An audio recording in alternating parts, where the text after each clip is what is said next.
Assalamualaikum warahmatullahi wabarakatuh.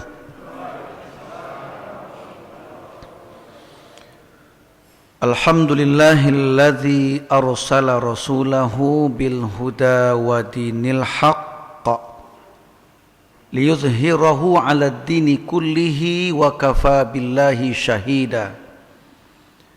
Asyhadu an la ilaha illallah wahdahu la syarikalah wa asyhadu anna Muhammadan abduhu wa rasuluh. Allahumma salli wa sallim ala Muhammadin wa ala alihi wa ashabihi ajmain, amma ba'd. Kaum muslimin wal muslimat Jamaah Masjid Al-Ikhwan, semoga dirahmati Allah tabaraka wa ta'ala. Pada subuh ini kajian tafsir Al-Quran kita masuk ke ayat 29 dari surat Al-Kahfi. A'udzubillahi minasyaitonir rajim. Bismillahirrahmanirrahim. Wa qulil haqqu mir rabbikum faman syaa'a falyu'min wa man syaa'a falyakfur inna a'tadna lizzalimina naran ahata bihim suradikuha wa iyastaghitsu yughatsu bima'in kalmuhli yashtawil wujuh bi'sas syarab wa sa'at murtafaqa. Dan katakanlah, baca boleh, silakan Pak.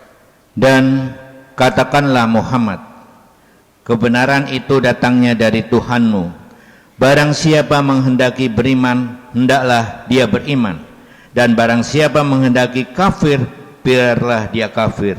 Sesungguhnya kami telah menyediakan neraka bagi orang zalim yang gejolaknya mengepung mereka. Jika mereka meminta pertolongan minum, mereka akan diberi air seperti besi yang mendidih, yang menghanguskan wajah. Itulah minuman yang paling buruk dan tempat istirahat yang paling jelek. Ayat ini bicara tentang kebenaran itu datangnya dari Allah, serta pahala terhadap orang yang tidak beriman kepada kebenaran itu.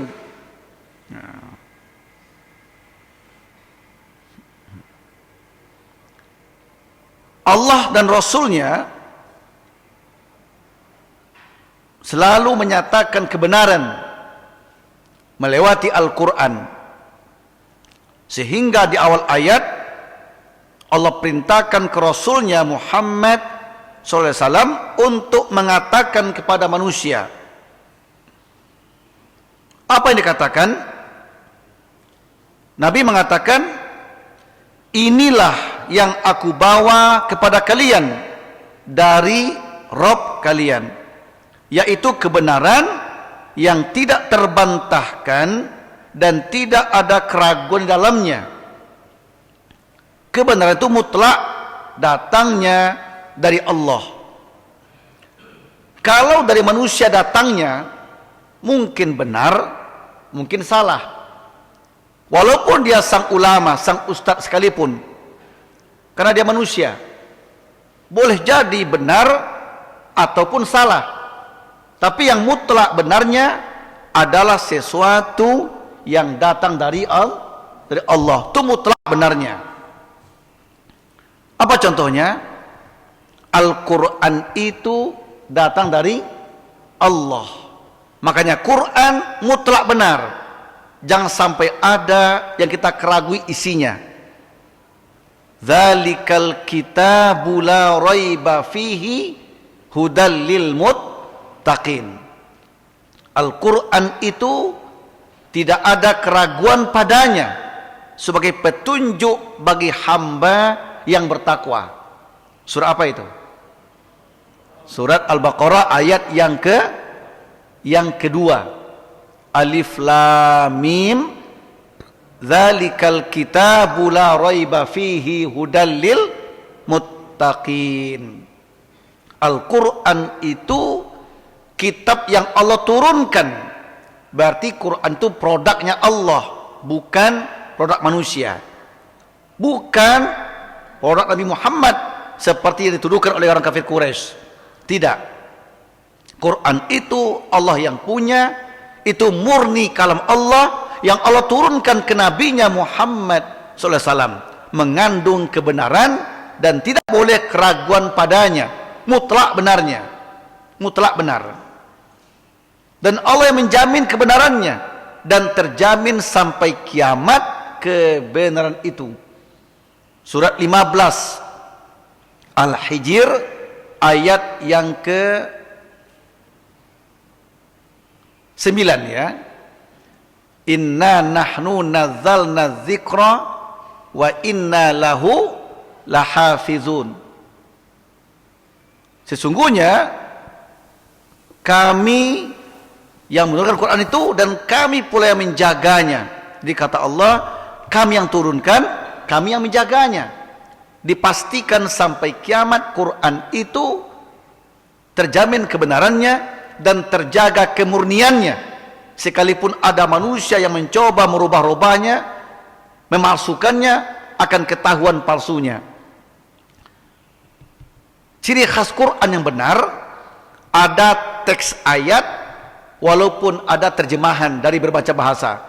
Sekarang itu sudah ada 55 terjemahan di dunia ini bahasanya, Pak. Tapi tetap Qurannya tetap ada. Ketika saya cek di percetakan terbesar di dunia ini, di Madinah Al-Munawwarah itu, teksnya ada, tapi terjemahannya sudah ada ke 55 bahasa di dunia ini. Termasuklah Indonesia di antaranya, bahasa Indonesia. Bahasa Padang belum ada. Bahasa Jawa belum ada. Bahasa Sunda belum ada. Bahasa Bugis belum ada. Baru bahasa Indonesia. Tapi kalau Injil sudah ada bahasa Padang. Sudah ada, Pak. Jangan main-main. Apa temanya, judulnya? Ka'bah dari Selukas. Sudah ada, Pak. Injil di bahasa Padang kan, bahasa Minang sudah ada. Bayangkan, Pak. Minangkabau itu identik dengan keislaman. Ya, gudangnya ulama. Tapi sudah bisa dimasuki oleh orang-orang. Ya, sudah bisa dipalsukan. Injil berbahasa Minang sudah ada. Itulah gencarnya mereka. Gencar terus, Pak. Ya. Tapi kalau Quran berbahasa Padang belum ada. Belum ada yang mampu menerjemahkannya. Belum ada, Pak. Ya. Nah, jadi ada sebanyak 55 bahasa dunia Quran terjemahkan, termasuk bahasa Indonesia di antaranya. Ya. Bahasa Amerika, bahasa Cina, bahasa Jepang, ada semua itu. Bahasa Rusia ada, ya. Jadi walaupun terjemahnya bermacam-macam bahasa, namun teksnya tetap ada. Kalau nanti suatu ketika tidak ada teksnya lagi, Arabnya nggak ada, yang ada terjemahannya, berarti palsu itu. Berarti palsu, Pak. Itu aja tandanya. Ini sudah ada upaya ini, ada upaya dari orang-orang yang ingin memasukkan Quran, sudah ada, biar mudah dirubah, ya, sehingga teksnya dihilangkan. Namun demikian, yakinilah, ketika Al-Quran itu nggak ada teks aslinya lagi, hilang teks aslinya, apapun alasannya, yang ada terjemahannya atau yang ada Latinnya, pastikan itu palsu. Pastikan itu palsu, ya, karena Quran yang asli itu Allah jamin keasliannya dan terjamin sampai kiamat selagi ada teksnya. Ada teksnya. Ya. Itulah isi ayat 15, ayat yang ke-9. Inna nahnu nazzalna dzikra wa inna lahu lahafizun. Kamilah yang turunkan Quran itu dan kami pula yang berhak menjaganya, kata Allah. Di antara cara menjaganya, Allah jadikan banyak yang hafiz Quran. Banyak. Sekarang Pak, umur 4-5 tahun sudah banyak hafiz Pak. Sudah banyak. Ya, kalau dulu susah. Sekarang Masya Allah. Umur 5 tahun Pak, udah hafiz Quran. Banyak sekarang Pak. Banyak. Kalau di Mekah itu Pak, lantai 1 Masjid Haram, itu anak-anak umur 5-7 tahun itu udah hafal Quran tuh Pak. Udah hafiz itu. Ada tiap sore itu lantai 1 Masjid Haram. Ada kelasnya, kelas khususnya ada. Ya. Di Indonesia juga sudah ada sekarang. Ada namanya ta'ud. Bukan PAUD ya, ta'ud, di bawah PAUD lagi. Anak umur 3 tahun, umur 4 tahun sudah ada mulai menghafal Quran. 5 tahun sudah hafal Quran. Masya Allah. Ya. Ini cara Allah menjaganya. Kalaupun Qurannya dibakar sedunia ini, silakan dibakar Qurannya. Tapi yang Qurannya tersimpan dalam dada, ya, akan ada pada orang-orang yang hafal padanya. Allah mudahkan menghafalnya. Ya. Saya juga pernah meninjau di Kuningan sana itu. Ya, Kuningan ada lembaga tahfiz Quran. 1 bulan hafiz 30 juz. Sebulan Pak. Saya lihat sendiri Pak, ada orang tua umur 74 tahun Pak. Dia ikut pesertanya. Ikut peserta dia. Sebulan di sana dia hafal 15 juz Pak. Umur 74 itu sudah lemah dia tangkapnya, tapi masih bisa hafal 15 juz. Tapi kalau anak-anak umur 15 ke atas atau 60 ke bawah, itu hafiz Quran 30 juz Pak. Bapak coba boleh, silakan aja. Coba aja. Saya buktikan di situ, soalnya lihat sendiri. Dan anak saya masuk di antaranya, di antara pesertanya. Masuk di antaranya. Saya masuk ke sana, mulai dari nol Pak. Ya, 1 bulan full hafiz 30 juz. Masya Allah. Kok bisa? Allah yang menjamin bisa. Allah mudahkan menghafalnya. Ini cara Allah menjaga Quran, terjaga di hafalan para kaum muslimin. Kuningan Jawa Barat, dekat Cibeber itu. Namanya karantina tahfiz Quran. Ya, buka aja di YouTube, ada kok. Kita bolehlah bagi-bagi informasi kalau kebaikan ya, nggak apa-apa Pak. Itu kan kebaikan itu, bukan promosi tidak, tapi itu kebaikan. Silakan aja, cari di sana. Satu bulan Pak, hafal 30 juz hafal. Masya Allah. Jadi kalau ada anak-anak Bapak yang lagi libur kuliah, libur sekolahnya, daripada dia main-main di rumah, handphone macam-macam mainnya kan, mendingan ke sana satu bulan. 30 juz hafal Pak, 30 sebulan itu Pak, dikasih ijazah.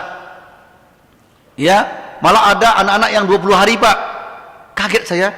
Target 1 bulan, 20 hari hafal. Ada yang 25 hari, 23 hari. Masya Allah. Ada yang 29 hari. Anak saya 27 hari. 27 hari Pak hafiz 30 juz. Masya Allah. Saya ya rasanya bahagia lain Pak, beda. Ketika anak hafiz Quran di wisuda, beda bahagia dengan anak di wisuda dari kampusnya, dari sarjananya. Wisuda sarjana tuh biasa Pak, kita nggak ada gugaan hati, nggak ada. Senang otak iya, senang iya. Di wisuda dari sarjananya senang, tapi ketika anak wisuda hafiz Quran, nangis kita Pak. Lain rasanya Pak, lain rasanya. Coba aja Bapak masukin ke sana.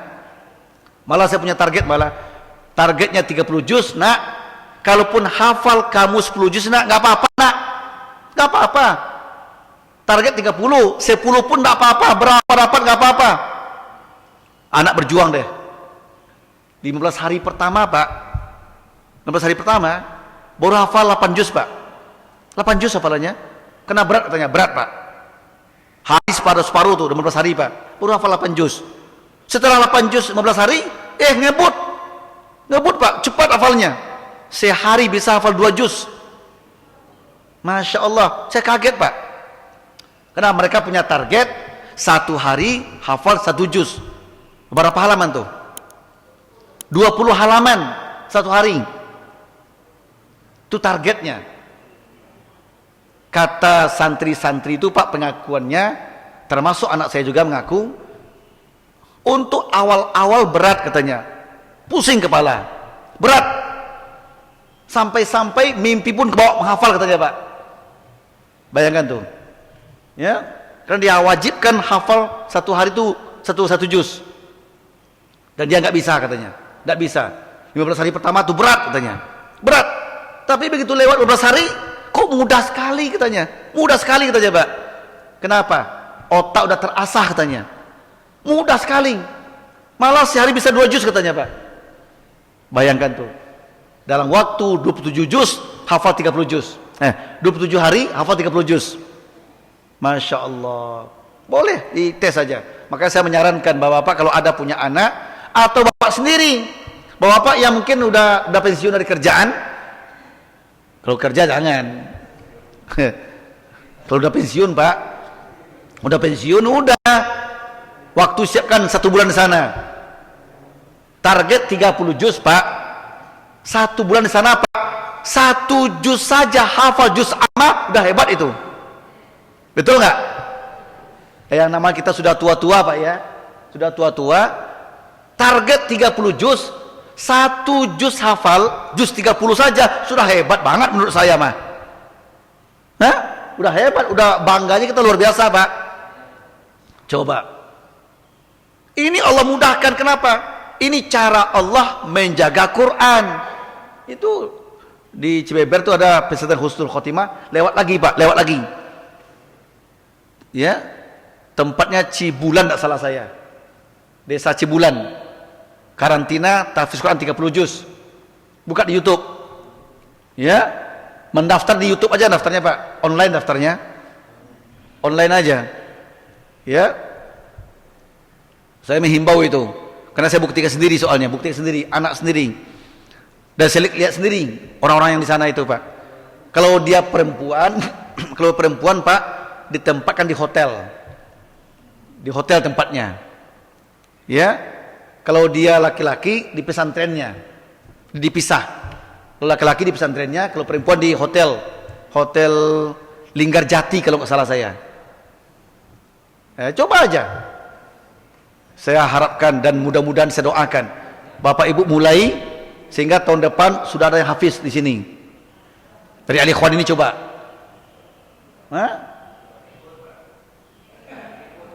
Justru pikun itu obatnya Quran. Quran obatnya Pak. Kita udah mulai pikun, tapi kita paksakan membaca Quran tiap hari, hilang pikunnya Pak. Quran itu syifa, obat kepikunan. Membaca Quran, menghafal Quran justru mengobati kepikunan, memperlambat pikunnya kita. Nah, minimal itu niatnya tuh. Ya, itu niatnya. Kalaupun dah hafal 30 juz Pak, minimal menghambat kepikunan. Itu mahal Pak harganya itu Pak. Minimal juz 30. Target 30 juz, minimal dapat juz 30. Itu. Ya kalau Bapak di rumah mencoba, banyak godaan, banyak rayuan, tidak akan bisa Pak, susah. Di sana tuh khusus tidak boleh megang HP. HP nggak boleh pegang Pak, kecuali Jumat saja. Jumat boleh katanya, tapi setelah itu nggak boleh. HP disimpan oleh pengurusnya. HP nggak boleh dipegang Pak. Berarti dia fokus. Mulai makan pun disiapkan makannya Pak, makan disiapkan, laundrynya disiapkan, ya. Kerja cuma satu aja, menghafal Quran, tidur, itu aja. Datang waktu sholat, datang waktu makan, menghafal lagi. Dari subuh sampai malam itu kerjaannya. Sehingga anak saya bilang Pak, sampai-sampai malam mimpinya menghafal Quran saja Pak. Membayangkan tuh. Sehingga nggak ada beda kalau siang kita menghafal dengan kenyataan, malamnya mimpi juga menghafal Quran katanya Pak. Bayangkan tuh. Malam pun mimpi menghafal Quran, sehingga 24 jam tuh Quran terus katanya. Allahu Akbar. Dia merasakan Pak. Ketika dia sudah hafiz 30 juz, sudah hafiz dia Pak, dia kuliah. Rasanya kok enteng kuliahnya. Dulu agak berat kuliah katanya, sekarang kok enteng katanya. Apapun yang guru terangkan kok masuk semua, mudah katanya. Menghafal rumus-rumus obat kan dia farmasi ya. Mudah katanya Pak. Dulunya sulit. Tapi begitu hafal Quran 30 juz, justru menghafal rumus kok mudah katanya. Enteng katanya Pak. Bisa membantu katanya Pak. Membantu sekali. Mungkin otak udah terasa dengan Quran sehingga apapun ilmu dari dosen mudah menyerapnya. Begitu Pak. Alhamdulillah. 4,5 tahun wisuda dia di farmasi. Setahun kemudian apoteker. Nah, saya senang Pak, bangga anak wisuda dari kampusnya S1-nya, tapi nggak terukur bangga saya ketika menyaksikan anak itu hafiz Quran 30 juz. Luar biasa bahagia kita Pak, bahagianya luar biasa Pak. Nah, coba deh, makanya coba Bapak, apakah anaknya masih SD? Bagus tuh, masih SD bagus malah. Ya, masih murni otaknya. Ya, tamat SD, tamat SMP, 1 bulannya cukup, gak lama kok. Libur sebulan udah ke sana. Insya Allah nanti dia pulang sudah hafal 30 juz. Begitu hafal 30 juz, Bapak Ibu mendapat mahkota dari Allah Tabaraka wa Ta'ala. Orang tua yang dapat Pak. Nah, ini cara Allah menjaga Quran. Allah mudahkan orang menghafalnya. Ada umur 70 Pak, 74 salah Pak umurnya, masih hafal 15 juz Pak. Coba ya kan tuh. Gak tahulah apa rahasianya itu bagi dia. Ya, luar biasa Pak. Dan sudah ribuan yang alumninya Pak, ribuan alumninya. Itu lembaga Pak, bukan pesantren sih, dia lembaga tahfiz Quran nasional. Buka aja di YouTube deh. Ya, lembaga tahfiz Quran nasional. Ya, lembaga karantina tahfiz Quran nasional.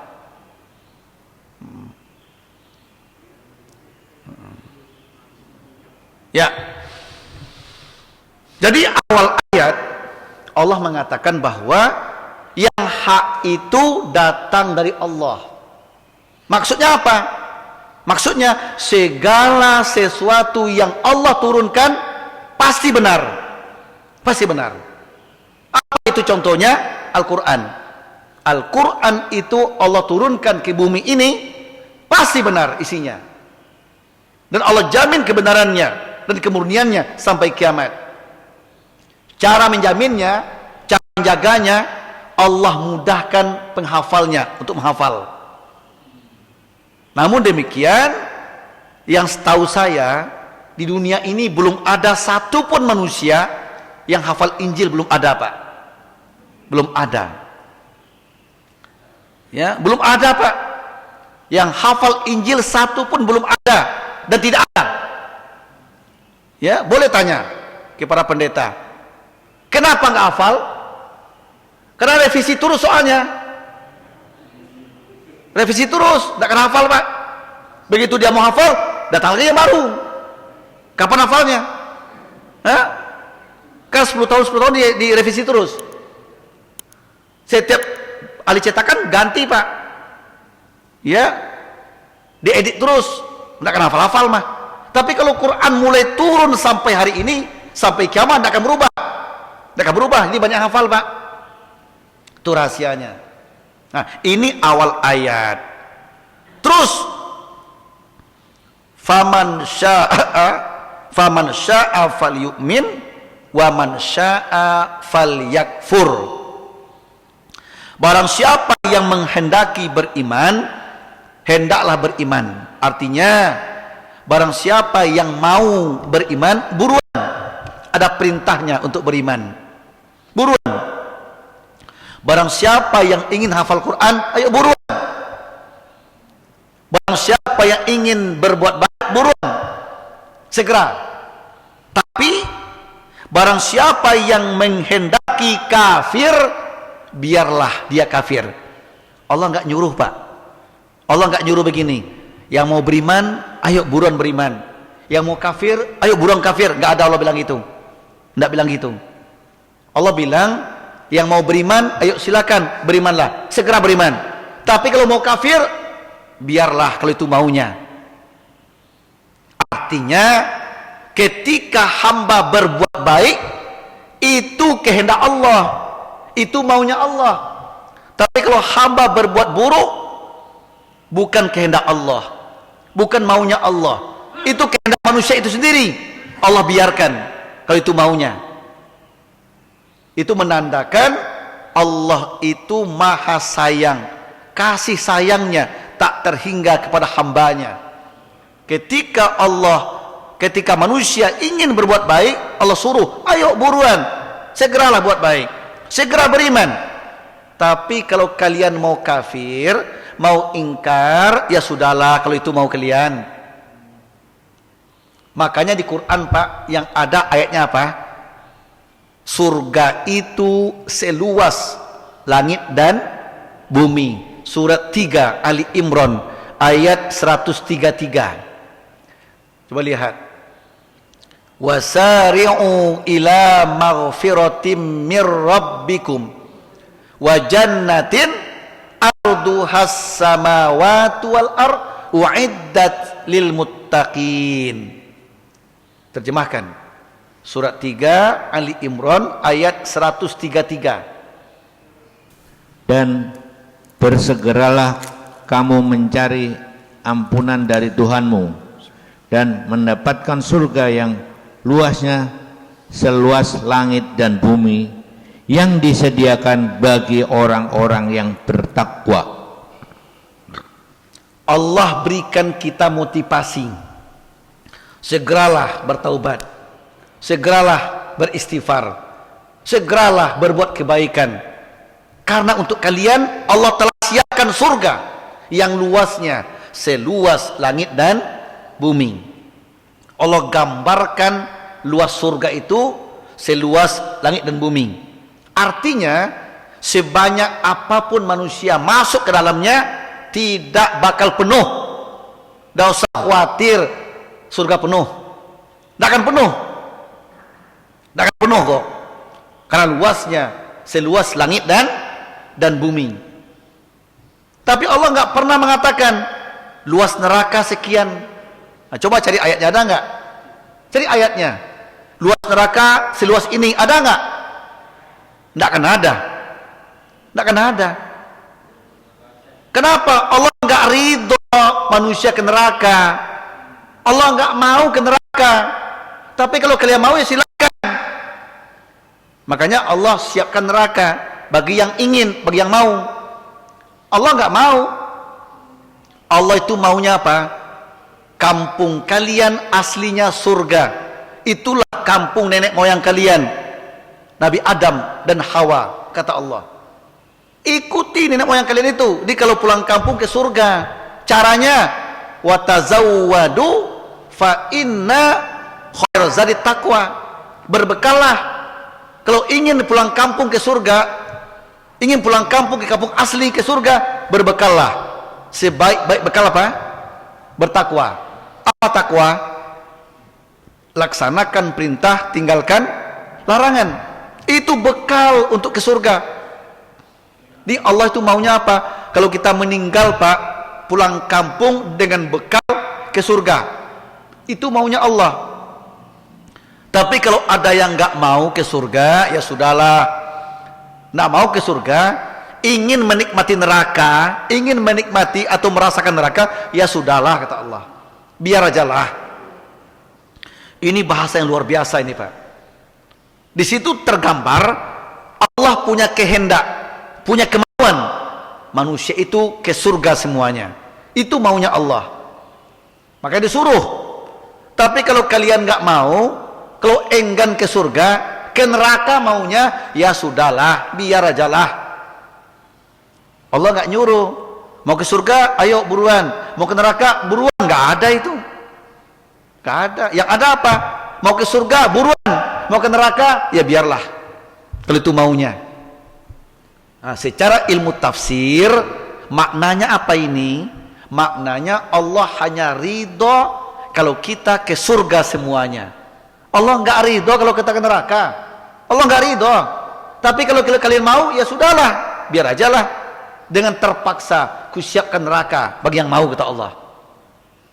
Makanya banyak ayat mengatakan luas surga sekian sekian sekian, untuk memberikan motivasi ya kepada kita. Tapi Allah nggak bilang luas neraka sekian. Kenapa? supaya kita nggak ingin ke sana. Nah, itu rahasianya. Makanya Allah itu maha pemurah, maha pengasih, maha penyayang. Buktinya lagi apa? Buktinya lagi, barang siapa berbuat baik satu, berapa pahalanya? 10 dilipat gandakan menjadi 700, berlipat-lipat malah. Satu kebaikan dibalas 10 dilipat gandakan sampai 700, sampai tidak terhingga. Tapi barang siapa buat jahat, berapa dosanya? 1. Coba kita bikin dosa, siksa cuma 1, seimbang dengan dosa itu. Tapi kalau bikin pahala, bikin kebaikan, berlipat-lipat, itu menandakan rahmannya Allah, rahimnya Allah, sayang Allah kepada manusia. Ya, nah itulah ayat mengatakan, faman syaa'a falyu'min wa man syaa'a falyakfur. Yang mau beriman, ayo buruan. Yang mau kafir, ya biarlah. Ada hadis pendukung kebaikan-kebaikan yang harus segerakan. Apa kira? Satu, apa? Kebaikan apa yang harus disegerakan? Yaitu ayatnya, fastabiqul khairat, berlomba-lomba berbuat kebaikan. Apa contohnya? Harus disegerakan, jangan tunggu-tunggu. Pertama, sholat, jangan tunggu-tunggu. Kalau tunggu-tunggu lalai namanya. Fawailul lil musallin, celaka kita. Kalau sholat, segerakan. Begitu waktu masuk orang azan, segerakan sholat, segerakan. Lain kalau berjamaah di masjid, nah itu lain. Begitu azan, tunggu sebentar, kasih kesempatan untuk orang sholat sunat. Ya, kasih kesempatan sholat sunat, minimal qobliyahnya itu minimal. Ya, kesempatan untuk berdoa, karena waktu makbul berdoa itu di samping sholat sunat itu waktu makbul berdoa. Tunggu sebentar kata Allah, tunggu, jangan buru-buru. Ya, tunggu sebentar. Tapi kalau kita di rumah, bukan di masjid, begitu azan, waktu masuk segerakan sholat, tinggalkan apapun pekerjaan kita. Nah, itu pertama, sholat. Kedua apa? Ngurus jenazah, jangan tunggu-tunggu, jangan tantar, segerakan. Begitu meninggal, segerakan pemakamannya, mandikan, kafani, sholatkan, kuburkan, segerakan.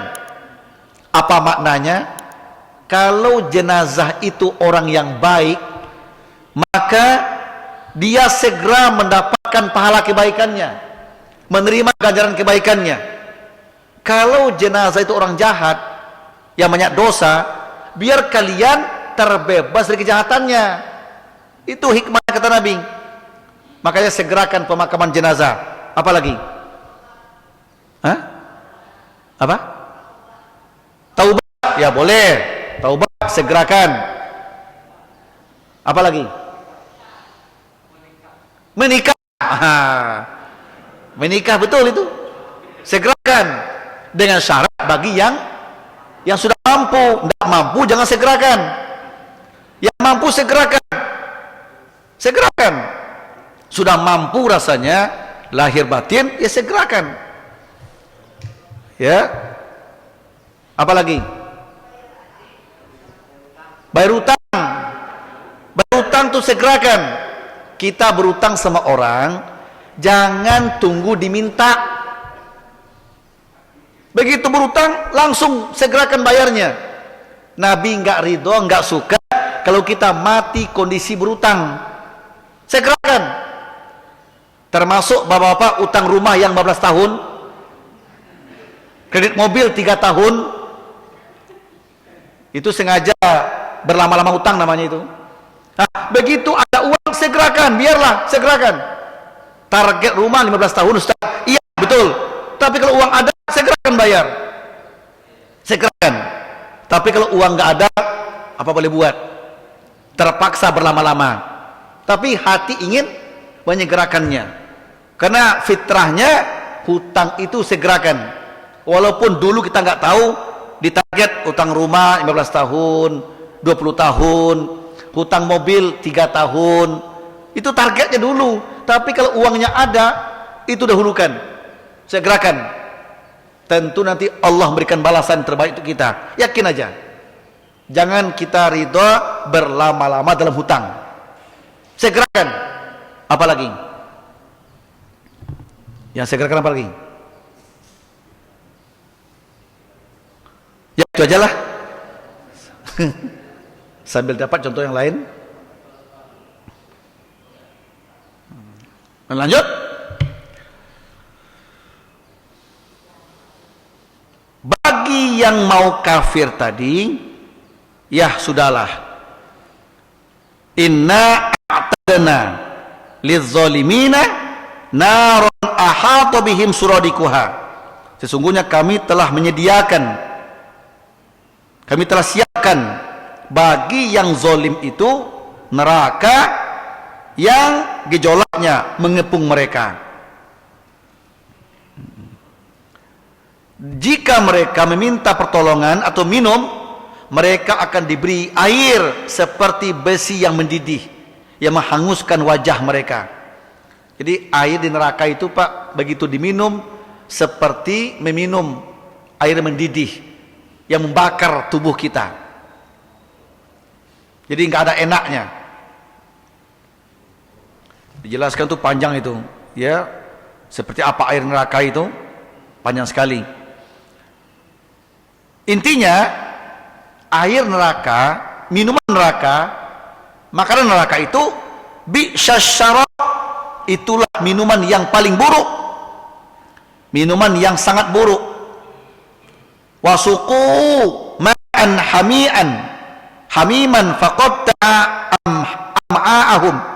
Ini ada di surat Muhammad, ya, surat Muhammad ayat yang ke-15. Dan diberi minuman dengan air yang mendidih sehingga ususnya terpotong-potong. Ini kondisi mereka di sana. Diberi minuman dengan air yang mendidih sehingga ususnya terpotong-potong. Surat Muhammad ayat yang ke-15. Terus surat Al-Ghashiyah ayat yang ke-5. Tusqa min ainin aniyah, diberi minuman dari sumber mata air yang sangat panas. Begitu pula surah Ar-Rahman ayat 44. Wa baina hamimin an, dan di antara air yang mendidih.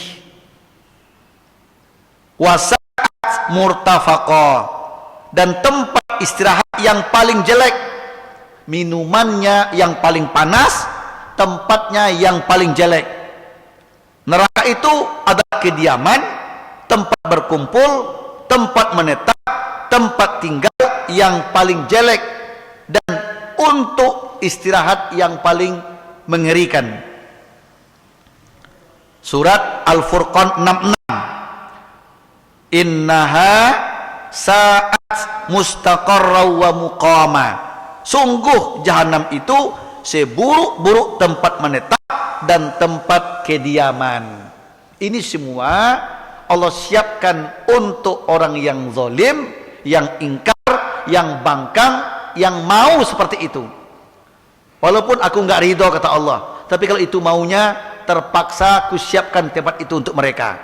Tapi mau aku adalah seluruh manusia ke surga, kembali ke kampung halaman aslinya. Berarti, Pak, kampung halaman kita sama. Kita sekampung semua ini, Pak. Sekampung kita ini semua. Di mana kampung halaman kita? Kampung asli kita surga. Itu rumah nenek kakek kita itu surga. Adapun pulang kampung ke Padang, pulang kampung ke Surabaya, ke Sulawesi, ya, ke Bandung, ke Lampung, itu bukan kampung sebenarnya, itu kampung tempat lahir. Kampung tempat lahir, tempat orang tua kita, tapi rumah asli kita di surga. Di surga. Jadi Allah punya kemauan, hendaklah kita semua siapkan bekal, bertakwalah, perbanyak peribadatan, segera bertaubat supaya kembali ke kampung yang asli, yaitu surganya Allah tabaraka wa taala. 8 tingkatannya surga itu sesuai dengan amal kita. Yang tertinggi Jannatul Firdaus, nomor 2 Jannatu Adnin, nomor 3 Jannatun Naim, 4 Jannatul Ma'wa, 5 Darussalam, 6 Darul Khulud, 7 Maqam Amin, 8 Darul Muqamah. Itu tempat surga, 8 tingkatan sesuai nanti iman dan amal kita. Yang penting Pak, semua kita ke surga. Berbeda tingkatan tidak masalah, tidak masalah kok. Yang penting kita ke surga semua. Toh di sana kita bisa saling mencari kok. Kita cari-carian kok di sana. Sebagian di Firdaus, sebagian di Ma'wa, sebagian di Naim. Kita saling mencari, mana teman-teman aku mana ya yang satu jamaah di Al-Ikhwan dulu, mana ya. Oh, kita boleh Pak bebas mencari. Ternyata ketemu semuanya. Sebagian di sini, di sini. Alhamdulillah komplit di surga semua. Ya. Nah. Ternyata ada teman kita yang satu teman olahraga atau teman apa namanya ya, teman bisnis. Kok enggak ketemu ya? Mana dia? Nah, kompak jamaah mencari, kita cari yuk. Bersama-sama carinya Pak, cari keliling surga. Enggak ketemu. Kok enggak ada ya? Minta ke Allah, ya Allah, aku cari temanku enggak ketemu di surga. Boleh aku ke neraka sebentar? Silakan kata Allah. Silakan. Wah, kita pergi Pak, berkunjung ke neraka, tapi enggak masuk neraka enggak. Lihat dari jauh aja Pak. Ada tuh temannya tuh. Nampak dia. Itu dia tuh, itu dia. Yang mana? Itu teman kita yang dulunya satu bisnis, teman rekan-rekan kita bisnis dulu. Tapi dia enggak pernah ke masjid sih. Pokoknya itulah. Kita panggil Pak. Pak, halo. Kita panggil Pak. Dia pun begitu. Iya, kami di sini. Muncul dialog Pak. Quran mengatakan ada dialognya penghuni surga dan neraka. Dialog Pak. Apa kata mereka? Inilah bagian kami. Kami dulu Bapak ajak ke masjid dengar kajian, kami nggak mau. Tapi ketika diajak untuk jogging, diajak untuk olahraga, kami cepat pergi. Diajak untuk berbisnis, kami cepat datang. Tapi ketika diajak ke masjid, ke pengajian, kami nggak mau. Kami terjebak dengan duniawi kami. Bapak untung nggak ikut kami dulunya. Bapak bahagia katanya ke surga, kami ke neraka. Ya terpaksa kami terima neraka ini. Minta air dong, aku haus nih, minta air dong. Enggak boleh, kata ahli surga, enggak boleh. Kita kan teman jogging dulunya, teman bisnis, kasih dong, haus banget. Karena iba Pak, kita ambil air surga, tak ambil Pak. Ini minumlah. Kata Quran, begitu kita tuangkan ke dia air surga, begitu diminumnya berubah menjadi air mendidih. Air mendidih Pak, berubah langsung. Kenapa? Bukan hak dia, bukan hak dia soalnya. Bagi ahli surga minum susu dia, menyegarkan. Tapi air itu juga ketika mereka minum menjadi air mendidih. Dituangkan ke mulutnya, diminumnya, terputuslah usus-ususnya semua. Na'udzubillah min zalik. Makanya keberuntungan yang hakiki itu nanti, bukan sekarang. Sekarang itu keberuntungan yang sementara, yang nisbi, yang sebenarnya nanti di akhirat. Yang beriman, yang beramal soleh, mereka beruntunglah nanti di akhirat. Tapi yang tidak beriman, yang ingkar, yang malas ibadah, rugi di akhirat nanti. Ya mudah-mudahan kita semua menjadi hambanya yang Allah siapkan surganya. Yang kita kompak sebagaimana kompaknya di Masjid Al-Ikhwan ini. Kompak sampai ke surga hendaknya. Amin ya rabbal alamin. Itulah tafsir dari ayat yang ke-29 surat yang ke-18 Al-Kahfi. Insyaallah bulan depan kita masuk ke ayat 30 sampai ayat 31.